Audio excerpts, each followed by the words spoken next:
قرآن بھی لاریب ہے، اہل بیت بھی لاریب ہیں، قرآن بے عیب ہے، اہل بیت بھی بے عیب ہیں، قرآن بھی وسیلہ ہے، اہل بیت بھی وسیلہ ہیں، قرآن بھی ہدایت ہے، اہل بیت بھی ہدایت ہیں، قرآن بھی شفاعت ہے، اہل بیت بھی شفاعت ہیں، قرآن بھی نور ہے، اہل بیت بھی نور ہیں۔ عزیزان محترم، شرط یہ ہے کہ دونوں کو اپنے اس حرم میں داخل کرو۔ القلب حرم اللہ، قلب کیا ہے؟ اللہ کا حرم ہے، اور حرم الہی میں غیر اللہ کو دخل کی اجازت نہیں ہے، دخول کی اجازت نہیں ہے۔ لہذا ضروری یہ ہے کہ حرم الہی میں داخل ہونے کے لیے حرم کو پاک کیا جائے، اور اسے ہی رکھا جائے کہ جسے رکھنے کا حکم قرآن نے دیا ہے، اللہ نے دیا ہے قرآن کے ذریعے اور اہل بیت کے ذریعے۔ قرآن کہتا ہے وَلَٰكِنَّ اللَّهَ حَبَّبَ إِلَيْكُمُ الْإِيمَانَ وَزَيَّنَهُ فِي قُلُوبِكُمْ وَكَرَّهَ الْكُفْرَ وَالْفُسُوقَ وَالْعِصْيَانَ۔ اللہ کیا پسند کرتا ہے؟ اللہ کو یہ پسند ہے وَلَٰكِنَّ اللَّهَ حَبَّبَ إِلَيْكُمْ، اور صلوات پڑھے بر محمد وآلہ۔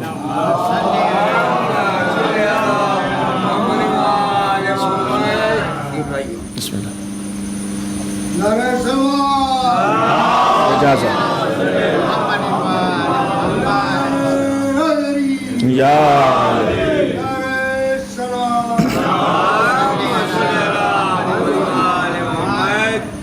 تو اللہ کو سمجھنے کے لیے کیا ضروری ہے؟ مظاہر الہیہ کو سمجھا جائے۔ لیکن عام طور سے کائنات چاہتی ہے کہ وہ بات ہو، وہ کام ہو کہ جو اللہ کو پسند ہے، اور اس کام سے گریز کیا جائے، بچا جائے جو اللہ کو ناپسند ہے۔ تو بجائے اس کے کہ ہم اپنی زبانی کہیں کہ ہمیں کہ اللہ کو کیا پسند ہے، اللہ کو کیا نہیں پسند ہے، خود قرآن کی طرف رجوع کریں، قرآن سے ہی پوچھ لیں کہ قرآن کیا کہتا ہے کہ اللہ کو کیا پسند ہے اور کیا ناپسند ہے۔ تو جو آیت میں نے ابھی پڑھی، قرآن کہتا ہے وَلَٰكِنَّ اللَّهَ حَبَّبَ إِلَيْكُمْ الْإِيمَانَ وَزَيَّنَهُ فِي قُلُوبِكُمْ۔ اللہ کو جو سب سے زیادہ پسند ہے چیز، وہ کیا چیز ہے؟ ایمان ہے۔ ایمان پسند ہے اللہ کو، وَزَيَّنَهُ فی قلوبکم، اور اس ایمان کو اللہ نے قلوب میں مزین کیا ہے۔ پہلے میں نے کیا کہا؟ القلب حرم اللہ، قلب حرم الہی ہے، حرم الہی میں غیر اللہ کا دخول جائز نہیں ہے۔ جس طرح وحدانیت میں شرک جائز نہیں ہے، اس طرح جو قلب حرم اللہ ہے اس میں اللہ کا عشق، اللہ کی وحدانیت، اللہ کے بھیجے ہوئے احکام، اور جو نبوت و امامت کے مصادیق اور جو چیزیں بھیجی ہیں حق ہیں، اسی کا دخول جائز ہے۔ اس کے علاوہ کسی چیز کو داخل کرنا جائز نہیں ہے، کیونکہ اللہ کو پسند ہی نہیں ہے۔ قرآن کہہ رہا ہے وَلَٰكِنَّ اللَّهَ حَبَّبَ إِلَيْكُمْ، اللہ کو جو سب سے زیادہ پسند ہے وہ کیا ہے؟ ایمان۔ وَزَيَّنَهُ فِي قُلُوبِكُمْ، اور مزین، فاعل کون؟ اس میں فاعل کون مزین کر رہا ہے؟ کون سجا رہا ہے؟ کون سوار رہا ہے ہمارے قلوب کو؟ عزیزان محترم، زینہو، اسے سوارا ہے، مزین کیا ہے اللہ نے۔ کس کے قلوب میں؟ کون سا ایمان؟ کیسا ایمان؟ بڑھ کے پوچھا گیا دنیا بتا دے، دنیا بتا دے کہ کون سا ایمان ہے؟ نہیں بتا سکتی، لیکن کون بتائے گا؟ کہ جو قرآن ناطق ہے، جو رموز الہیہ کا عالم ہے، جو اللہ کا مظہر ہے، وہ بڑھ کے بتا رہا ہے۔ وہ کیا بتاتا ہے؟ کہ یہاں مراد کچھ اور نہیں ہے زینت سے، ایمان سے مراد میرے دادا علی کی محبت ہے۔